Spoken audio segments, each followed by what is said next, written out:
दादरी विधानसभा का भाजपा बूथ सम्मेलन पिठेड़ा गांव जीटी रोड स्थित आरवी नॉर्थलैंड इंटरनेशनल स्कूल में संपन्न हुआ। बूथ सम्मेलन को उत्तर प्रदेश भाजपा अध्यक्ष भूपेंद्र चौधरी ने संबोधित किया और गौतम बुद्ध नगर से भाजपा प्रत्याशी डॉक्टर महेश शर्मा ने भी जीत का मंत्र दिया। आइए सुनते हैं उत्तर प्रदेश भाजपा अध्यक्ष भूपेंद्र चौधरी और गौतम बुद्ध नगर से भाजपा प्रत्याशी डॉक्टर महेश शर्मा क्या बोले। की ताकत है, हमारी पार्टी की पहचान है। आज 7,29,000 वोट इस दादरी विधानसभा में बन रहे हैं और उसमें से लगभग 28,000 सक्रिय कार्यकर्ता हैं और उन कार्यकर्ताओं में से 632 बूथ अध्यक्ष शक्ति केंद्र के प्रभारी के रूप में लगभग 1100 की संख्या यहाँ उपस्थित है। 7,29,000 लोगों में से 28,000 में से ये 1100 लोग जो छांटे गए हैं, ये अपने आप में ये बताता है कि आप कितने महत्वपूर्ण हैं पार्टी के लिए, कितने महत्वपूर्ण हैं चुनाव के लिए। वास्तव में जो संकल्प है प्रधानमंत्री जी का कि बूथ जीता तो चुनाव जीता तो देश जीता। आप अपने महत्व को किसी भी तरह से कम ना करें। कभी कभी हमारे दिल में भाव नहीं आता कि भाई हम बूथ अध्यक्षों को 5 साल में या 2.5 साल में एक ही बार याद करते हैं। आता है ना? मेरे मन में भी आता है। मेरे मन में भी आता है कि यार ये क्या बूथ अध्यक्ष का तमगा पहना रखा है और 5 साल में एक दिन हमारी पूछ हो जाती है और उसके बाद भूल जाते हैं। आता है ना भाव? आना चाहिए। उदाहरण सुनो। अच्छा ये बताओ, जब हम फौज में भर्ती होते हैं, हम फौज के सेनापति हैं ना? हम जो बीजेपी कार्यकर्ताओं की फौज है उसके सेनापति है ना बूथ अध्यक्ष? तो जब हम फौज में भर्ती होते हैं तो क्या सोच करके कोई लड़ाई हो सकती है? और जो पहले तो ये था कि अगर परमवीर चक्र कोई चक्र मिलना है तो जब युद्ध काल में जो आपका सम्मान होना ही होना है। तो साथियों, हम उस फौजी की तरह हैं जिसका सम्मान निश्चित है और ऐसे ही नहीं कहते कि बूथ अध्यक्ष का सम्मान हमारे किसी भी कार्यकर्ता से बड़ा सम्मान रखता है। ये हमारे अध्यक्ष जी का आदेश है। तो अपने महत्व को किसी भी तरह से कम ना समझे। आज मैं तो 2-3 मिनट में अपनी बात को खत्म करूंगा।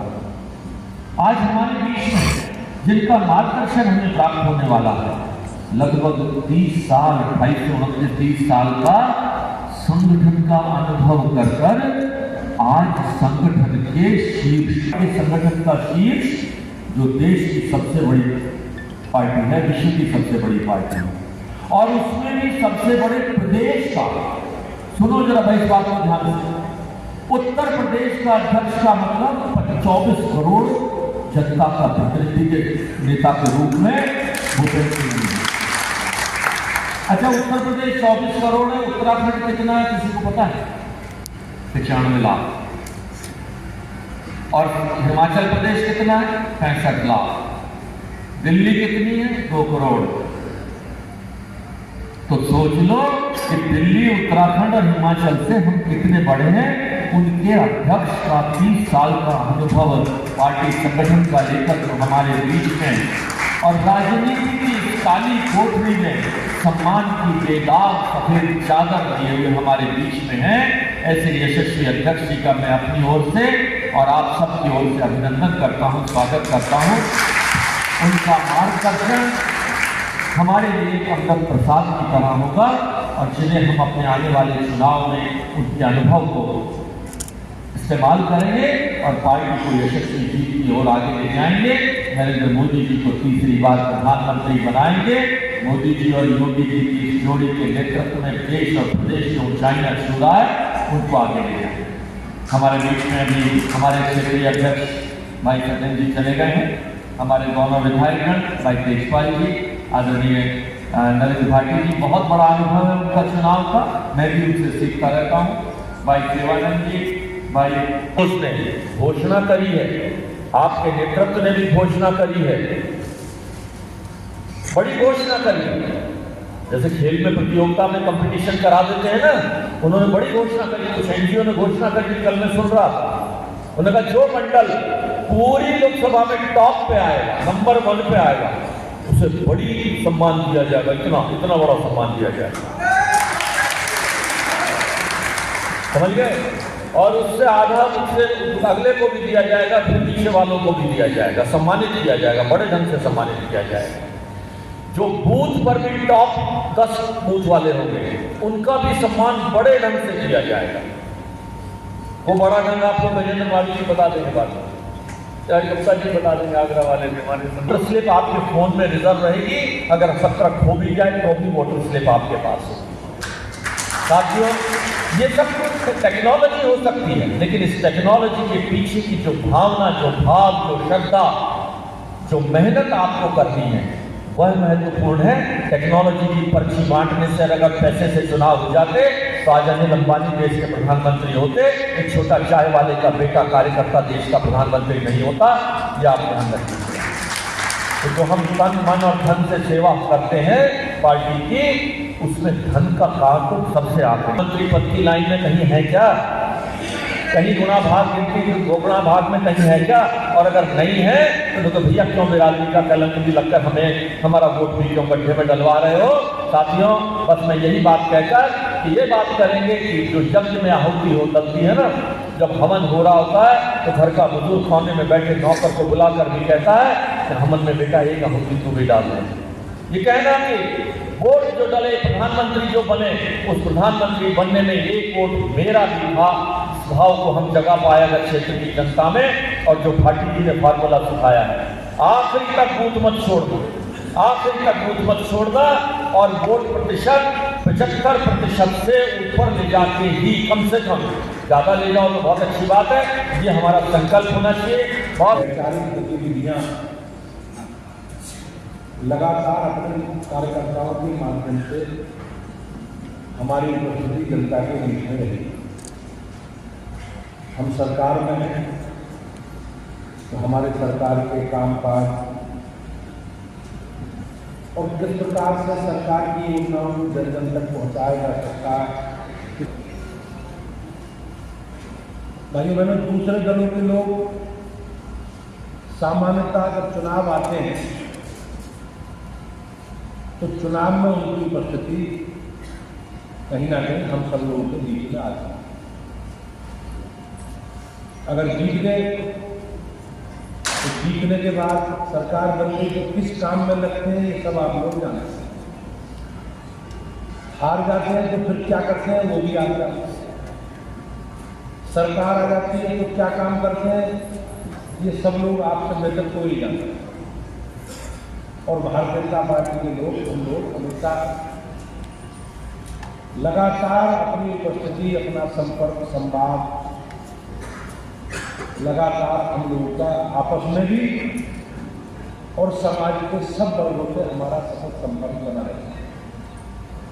तो हम लोग हमेशा कहते हैं कि जनता से अगर कोई दल कनेक्ट है, कोई विचार कनेक्ट है, कोई समूह कनेक्ट है, किसी का प्रत्यक्ष संवाद बना है, तो भारतीय जनता पार्टी की विचारधारा से जुड़े लोगों का है, भारतीय जनता पार्टी के कार्यकर्ताओं का है, भारतीय जनता पार्टी के पदाधिकारियों का है, हमारे जनता। भाइयों बहनों, हम एक विचार के आधार पर हमारा जन्म हुआ है। कोई लेना देना नहीं है, कांग्रेस की नीति है, लेकिन हमारे लिए तो कश्मीर हमारे देश का, हमारी भारत माता का, भारत भूमि का एक हिस्सा है और हमारा उससे भावनात्मक जुड़ाव है। तो हमने कहा हमारी सरकार आएगी तो कश्मीर से धारा 370 हटाएंगे, कॉमन सिविल कोड लागू करेंगे, शरणार्थियों को नागरिकता देंगे, घुसपैठियों को बाहर करेंगे, देश को परमाणु शक्ति संपन्न राष्ट्र बनाएंगे और अयोध्या में भगवान श्री राम के स्थान पर, जन्म स्थान पर भव्य राम मंदिर बनवाएंगे। ये हमारा कमिटमेंट है, हमारा संकल्प है। और हमारे जितने भी घोषणा पत्र हमने चुनावी दस्तावेज के रूप में समाज के सामने रखे हैं तो 1998, 99 और 2004 के जब लोकसभा चुनाव हुए और तत्कालिक परिस्थितियों में हम एनडीए का हिस्सा बने और प्रदेश की महान जनता ने हमें संवित सरकार का नेतृत्व करने का अवसर दिया, तो कुछ गठबंधन साथियों के कारण हम लोगों ने ये तय किया कि देश की परिस्थिति को ध्यान में रखते हुए हमारा ये एजेंडा हम स्थगित करते हैं। वापस लेने का सरकार ने काम किया, लेकिन मैं अभिनंदन करता हूँ देश की न्यायपालिका का कि उसके कारण वो लोग संभव नहीं हो पाए। आज सरकार आने के बाद हम लोगों ने सारे विषय पर बहुत अच्छे से काम करना प्रारंभ किया। आज सड़कें देखो, आज बिजली की व्यवस्था देखो, आज कानून व्यवस्था देखो, आज स्वास्थ्य के विषय में भी अगर आप देखेंगे तो हमारी सरकार ने सभी जिलों में मेडिकल कॉलेज हो, इसके लिए सरकार प्रयास कर रही है। आप देखते होंगे बड़े बड़े लोगों ने हॉस्पिटल बनवा दिए, पीएचसी, सीएच बिल्डिंगें खड़ी हो गई, लेकिन उसमें ना प्रशिक्षित स्टाफ नर्सें हैं, ना टेक्निकल स्टाफ है और ना डॉक्टर है। लेकिन हमारी सरकार में आने के बाद नए मेडिकल कॉलेज खोलने का, सभी जिलों में मेडिकल कॉलेज हो, इसके लिए सरकार ने प्रयास प्रारंभ किया है। मुझे ऐसा लगता है, मेरे पास आंकड़ा नहीं है, लेकिन 80% जिले ऐसे हैं जो इससे अच्छा ही। हमने 80% जिलों में मेडिकल कॉलेज, सरकारी मेडिकल कॉलेज खोलने का काम किया। चाहे शिक्षा के क्षेत्र में हो, उत्तर प्रदेश सरकार ने, केंद्र सरकार ने कई में 43-44 वर्ष हो गए हमें, लगभग 10-15 राष्ट्रीय अध्यक्ष बदल गए, 10-15 प्रदेश अध्यक्ष बदल गए, 10-15 जिलाध्यक्ष रहे होंगे और कई क्षेत्रीय अध्यक्ष रहे। अनेकों रूप में काम करने वाला कार्यकर्ता, कहीं ना कहीं समाज के बीच में काम करने वाले लोग आज पार्टी का नेतृत्व कर सकते हैं। ये भारतीय जनता पार्टी में ही है और भारतीय जनता पार्टी में ही कार्यकर्ताओं को कोई अवसर किसी को देना नहीं और इसी संकल्प के साथ आगे बढ़ना है कि देश में कई राज्य ऐसे हैं जहां भारतीय जनता पार्टी अपना सर्वोच्च प्रदर्शन कर चुकी है।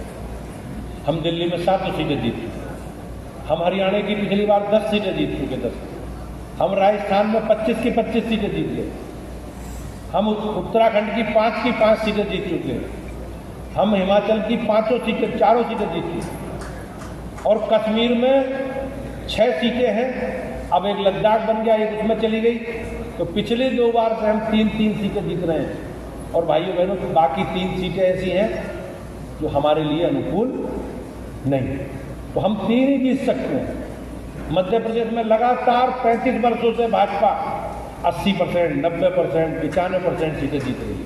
पार्टी हमारा एक कार्यकर्ता आधारित जन संगठन है और हमारा संगठन बूथों तक है और बूथों पर चलने वाले काम जो लोकसभा चुनाव तक हमें करने हैं, उन कामों की चर्चा हमने अपने सभी बूथ अध्यक्षों के बीच में की है और मुझे विश्वास है कि हमारे सभी बूथ अध्यक्ष हमारे संगठन पार्टी का पूरा मिलकर जो माननीय प्रधानमंत्री जी का संकल्प है, उस संकल्प को पूरा करेंगे और गौतम बुद्ध नगर लोकसभा भी बड़े अंतर से जीतेंगे।